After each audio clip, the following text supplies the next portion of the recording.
Welcome everybody to the Revival Press launch of Liam Ryan's new poetry collection, The Small Print of Love. Liam Ryan, born in Donahill, County Tipperary, and he lives in Natana, County Laois. But first I'd like to introduce Tommy Collins, the poetry editor of Revival Press.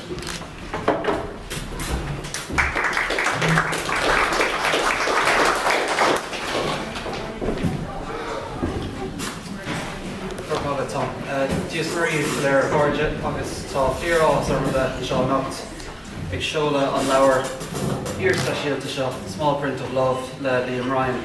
Leabhar gácéad is car chuir tús le mar Johnscoil Fáilte Hort Pobble Salar Street Nori in Lee.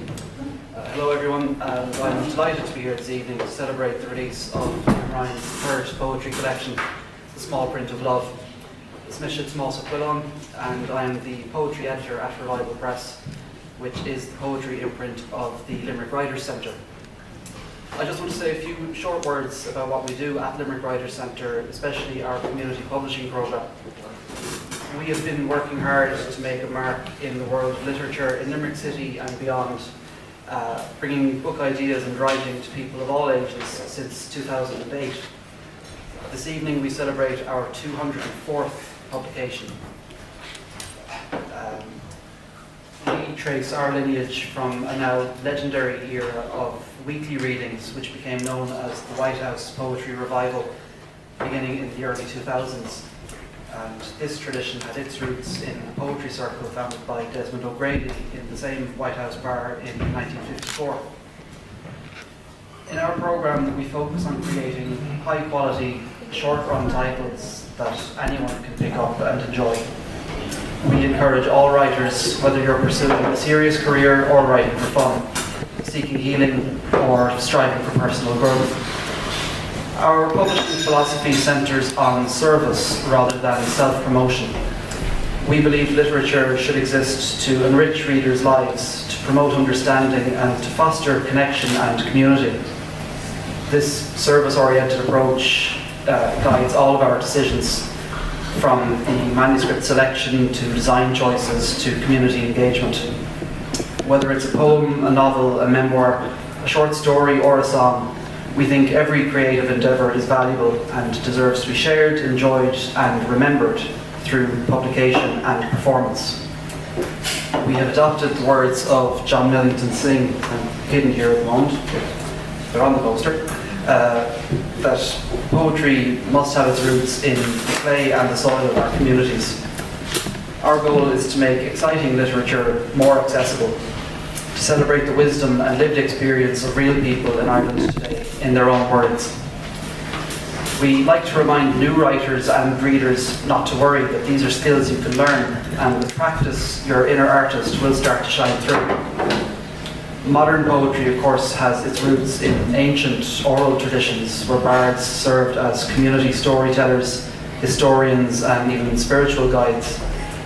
We recognise poetry's kinship with ritual and sacred practices across cultures. Like prayer or meditation, poetry offers a structured way to engage with deeper truths, to connect with ancestral wisdom and to transcend everyday consciousness.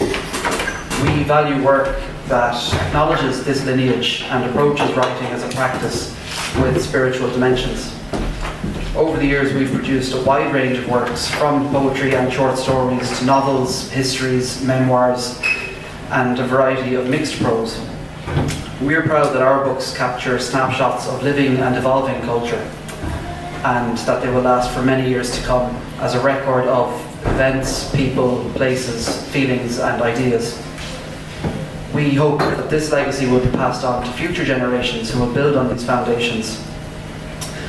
We like our books to serve as talismans that can inspire further poetic creations, and we believe poetry and literature offer resistance against dehumanization in all its forms, a resistance that cannot be colonized by authoritarian forces. Sometimes we look within ourselves, at our hometown, our nation, or at events with a global scope and how they reflect on the human condition. And we feel that the words in this book are a superb exemplar of our values at the Limerick Writers Centre.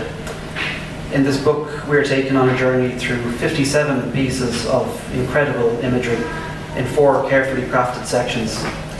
The book opens with a nailing of colours to the mask, invoking imagery even from Sympathy for the Devil, before taking us back over 3,000 years to the Trojan War. We see more recent influences too, in poems dedicated to the likes of Elizabeth Bishop, Dylan Thomas, Michael Longley, Anna Akhmatova and Pablo Neruda, among others, as well as a series of translations from Spanish-speaking poets. Scenes from Venice and the Camino are interspersed with the familiar landscapes and streetscapes of the Irish Midlands, with glimpses of love and nature, but also moments of deep loss. As most of you will already know, Liam Ryan is a poet originally from County Tipperary and now based here in County Laois. As well as his 2 previous collections, Touching Stones and What's Happening in the Shade, his poetry has appeared in the Irish Times and Poetry Ireland Review, among other literary journals and anthologies, with numerous pieces earning awards at the Strokestown, Francis Ledwidge and Maria Edgeworth poetry competitions. Outside of poetry, he also enjoys travelling, supporting the Tipperary hurlers and, of course, golfing. So with all that said, on behalf of the Limerick Writers' Centre and Revival Press, Gurmila Mangut, Liam Osoptendesh, Horta, the Quidshkrieg, Horta, Uriglo. Thanks also to Abbeyleix Golf Club for hosting this event, to Dr. Arthur Broomfield for the words that he will soon share with us, and special thanks to our team at Limerick Writers' Centre, especially Jeffrey Carmody for his design work. I'm sure you'll agree that between all of the effort that went into this from so many sources, that it has turned out absolutely beautiful. It is fantastic as well to see such a good crowd here this evening to support Liam and his writing. I would encourage any of you who haven't bought a copy yet to please put out to Dominic and get 1 or 2, because buying this book supports the author himself, but also other Revival Press projects. But more than that, it is a real pleasure to read and to ponder these thought-provoking poems. So congratulations, Liam, on this stunning collection.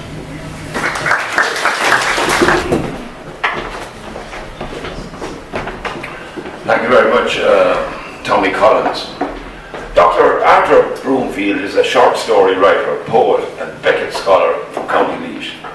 His most recent publication is a collection of short stories titled Rising Dust. Ladies and gentlemen, Dr. Arthur Broomfield.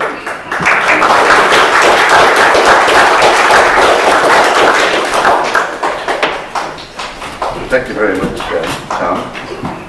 I'll try to be nearly as quick as you, short.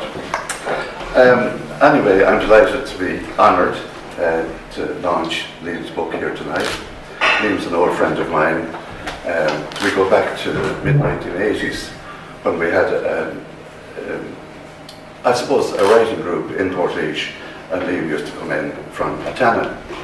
And one of the many things I owe Liam is he introduced me to the American short story writer, Flannery O'Connor, who's a joy to read, of course, and I thank Liam for that. And Liam's poetry is really, really very, very special. He's very, very sensitive. He deals with his emotions and his love for his muse, Gillian, with such sensitivity and such tenderness and such fearlessness. And you know, when we're writing poetry in that mode, we're exposing a lot of ourselves. You know, we're showing what's going on inside us, and that's brilliant because poets will say things that the rest of us can't say, and they say them for us, and for that Liam is very, very special. I was just thinking coming over, and I looked out there tonight at a beautiful golf course in Reims. I'm sure Liam will get great inspiration from the language of the golf. The fairway, isn't that a beautiful word? Mm-hmm. Fairway, fair day, Ballygill fair, far away. They're all there. Yeah, and all the other lovely images that you get from the game of golf. The pleasures of an up and down on the green, even a hole in one. Marvellous. So I'm going to proceed now. I'm going to read a couple of Liam's poems.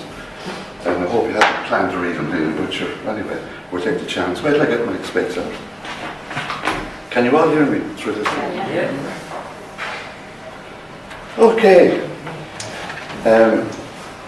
This poem really, I really like this poem. Letter from Venice for Gillian, and it's he's looking at the macro building site in Venice, big pylons and the whole lot going on, and then he's thinking of Gillian at home in the micro atmosphere, building the home. So I'll read it for you without any further ado. It was only when I turned my back on the piazza and crossed the last bridge did I see that the relentless pounding was coming from out in the water. An auger had drilled deep, and another large pole was being hammered, pounded down to meet solid ground. You were there, splashing in the troubled waters, securing the foundation, tying it together to putrefy, solidify, a home to come home to.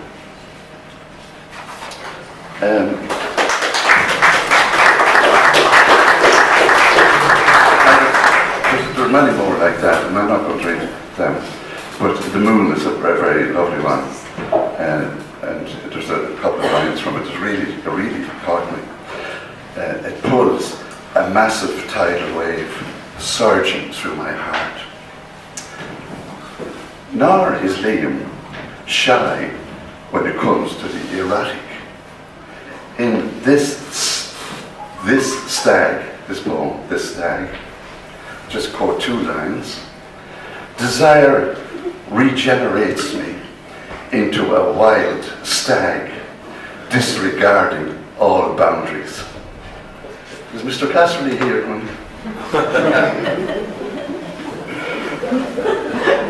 To infect the audience.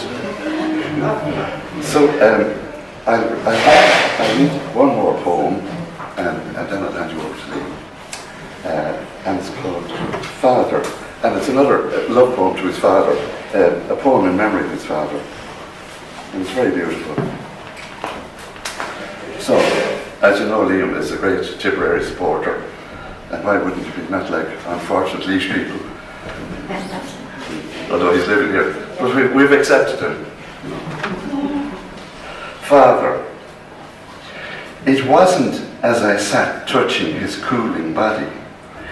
It wasn't when they maneuvered him onto a sheet and lifted him into a coffin. It wasn't as the taillights of the hearse disappeared out the Cashel Road. It wasn't when we lowered him down next to Mother in Anacarty graveyard that I knew he'd actually gone. It wasn't until the morning of the first championship match the following June, leaves fluttering as usual in Sunday sunshine, blue and gold flags and jerseys in Cashel, but in Lisheen, no flag flying on the hedge, the cottage locked behind the dull whitewash. So, without further ado, I'll hand you over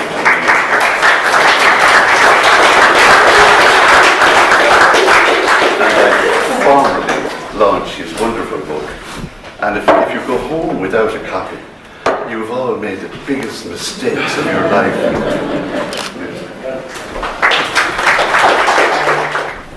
I'm pleased that Arthur read some of those poems, because there's some there, especially ones that last one, there's no way I could attempt to read it here. It'd be way too much. I am surprised that so many people have come. Didn't realise there was so much interest in poetry around Abbeyleix, but thank you very much. I know it's a rule of thumb, you never point out anybody who has come, but rules are meant to be broken. I have to thank my former teacher down in Ski 60 years ago who came all the way here.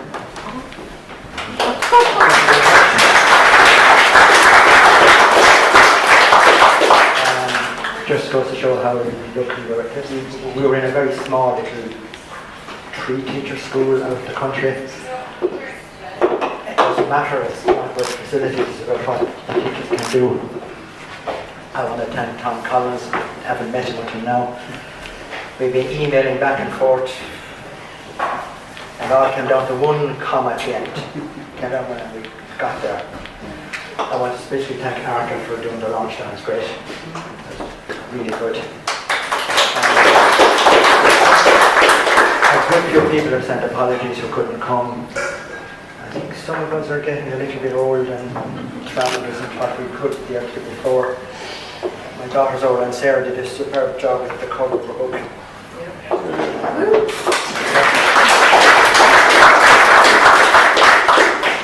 Yeah, my wife Judy did a great job in proofreading and going back over poems and seeing us clear. My friend Noel King in Tralee helped with the editing. Our friends Tom McCarthy and Donald and Donald Platt did the gloves in the back.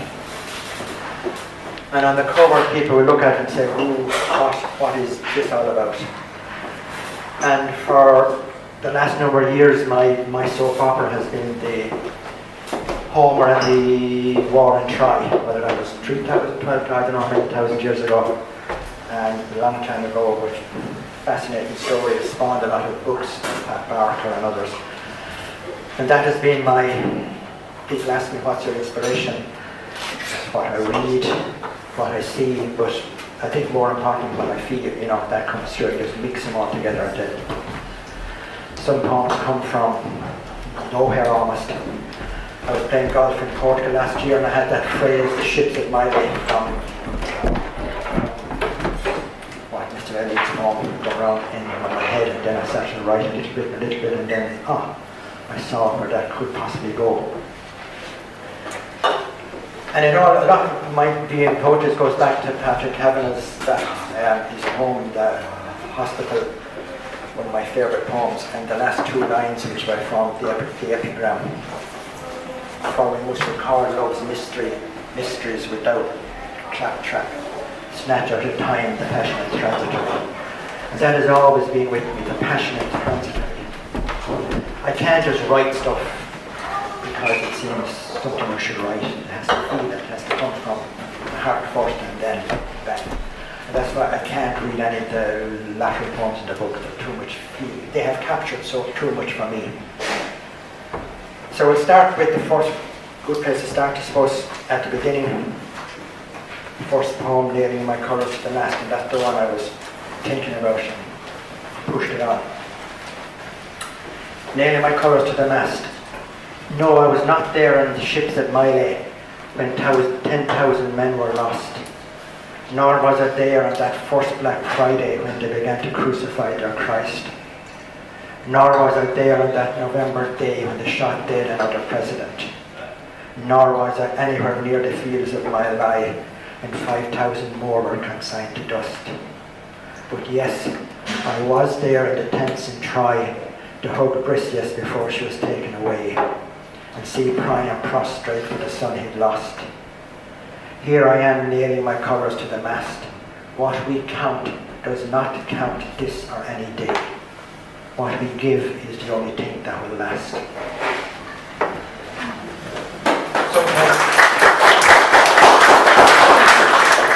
I was saying to someone last weekend, one of the biggest mistakes human beings ever made is to count, or rather we count the wrong things. We count the money and we count the wrong stuff we should count. And then Sarah's on about the state of the world and the state of the world and yeah.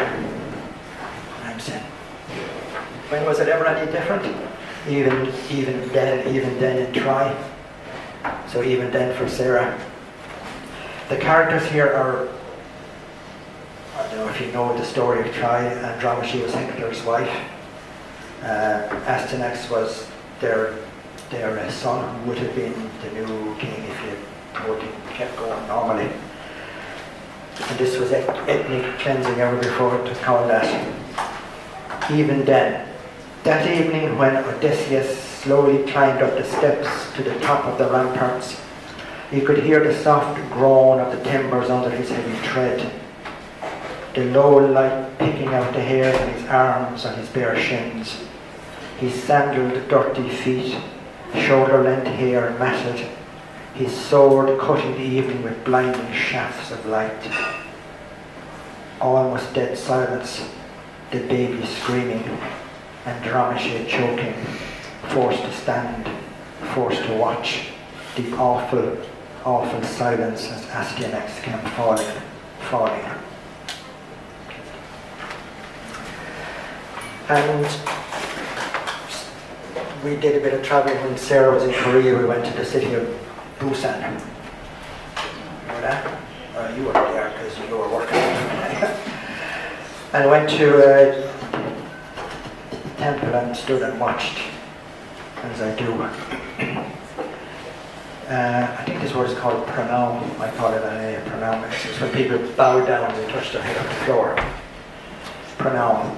You can't even begin to imagine how frustrating I found it, seeing these young men in a temple in Busan, heads shaven, wide red tunics, chanting, praying up and down, repeatedly doing pranam, their foreheads touching the mat, bowing before an altar of their long dead master, again and again bowing down, touching the forehead, and then straight back up standing, and then like some jack-in-the-box stuck on repeat, or some never-ending yoga sequence to do it again and again until it completely flux. Why don't they do it once and mean it? And then they could come out with me to the golf course, feel the sea wind at Strand Hill playing havoc with careless shots, see Crow's unflinching architecture swaying in the tall sycamores, watch the daffodils slump with frost, desperately waiting for the sun. Watch the flight of the ball drawn back around a spinney of rampant leaves. The fight down the home stretch, the banter, the slap of high fives, the warmth of the sun nestling between our shoulder blades. Oh, come on, lads, do pranam and come play in my temple.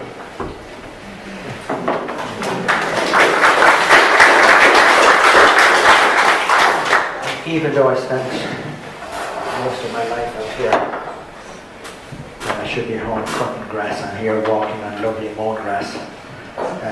That's about the only home based on golf or mentioned golf.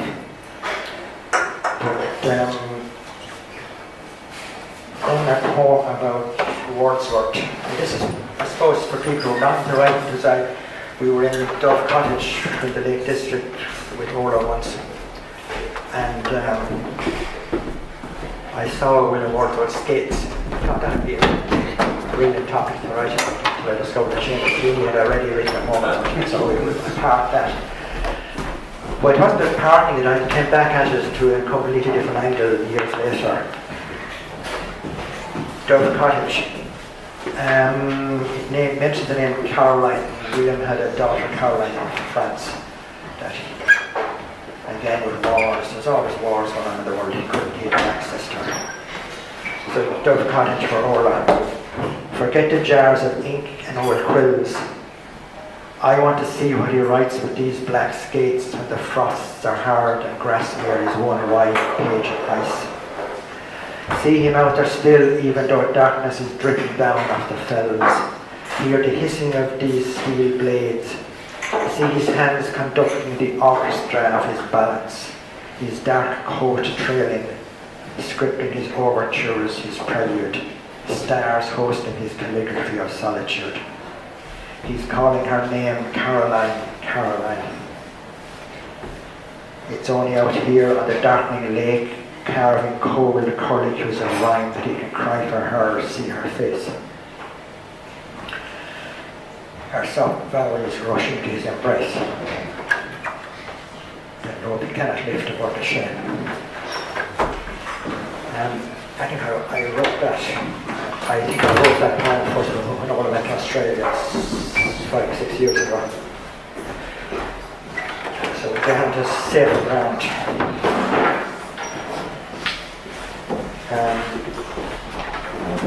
There's only 3 poems left, so this is not going to go on all night. What matters most, page 48. What matters most is not so much how this blue ball of earth suspended in endless space is hurtling around the sun at some enormous speed, killing all notions of permanency. How the river cascades down year after year, taking friends to early graves, taking loved ones to far-flung places, its slow march of certainly taken out from his path. With that I can stop off into a space of light that shyly floods out the plains of myself with a recognition, with a love, with an untouchable knowledge that is so undeniably there. And the last two,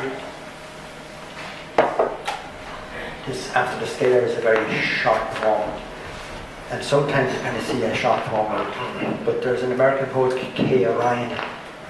I should know the relation, but she writes a whole books of short poems, and they seem to work. So After the Scare.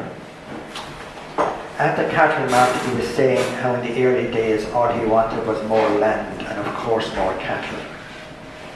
Now, after the scare, he realizes all he wants is more time.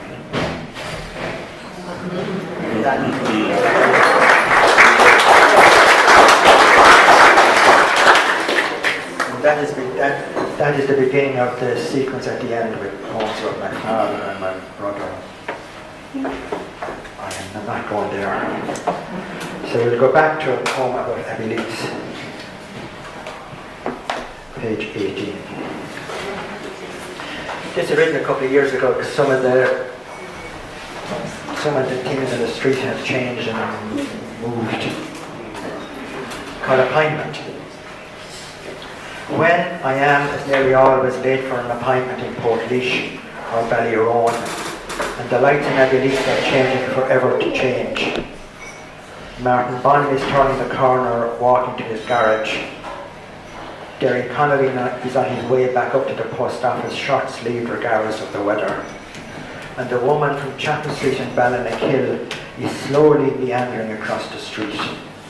It hits me that sooner rather than later I'll be back at these lights, being ferried to the beacon for chemo or maybe surgery, and I'll be wishing with all that I can muster that the lights will not change, no, not for another minute.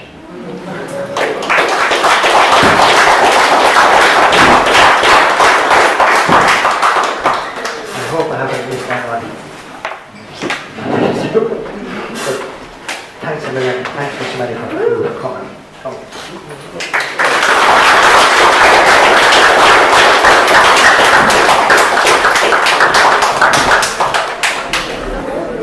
Ladies and gentlemen, Lee Bryan.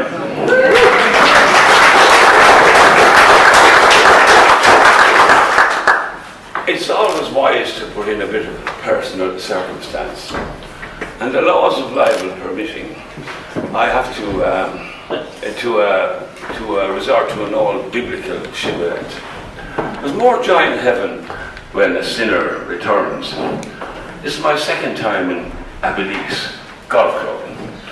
Back in the megalithic days, I went in here for a late drink. I ran into a woman and we exchanged meaningful glances. As time progressed, she had two useful assets. She had her own car, and she also had a bicycle which she lent me on a perilous situation which we won't go into here and now. We went to a concert in Maiden Hall, which the redoubtable Hubert Butler and his wife ran. For the concert was a quartet. It's strange, and this is the law of serendipity. Two of the musicians ended up some years later singing at my wedding. Now I've left you a lot to ponder with. And now comes the hard bit. Ladies and gentlemen, there are two people I want to kind of leave with some modicum of happiness. The author and the publisher. Help these people in their terrible hour of need. For Christ's sake, buy the book. That's all, Abbeyleix. Good night.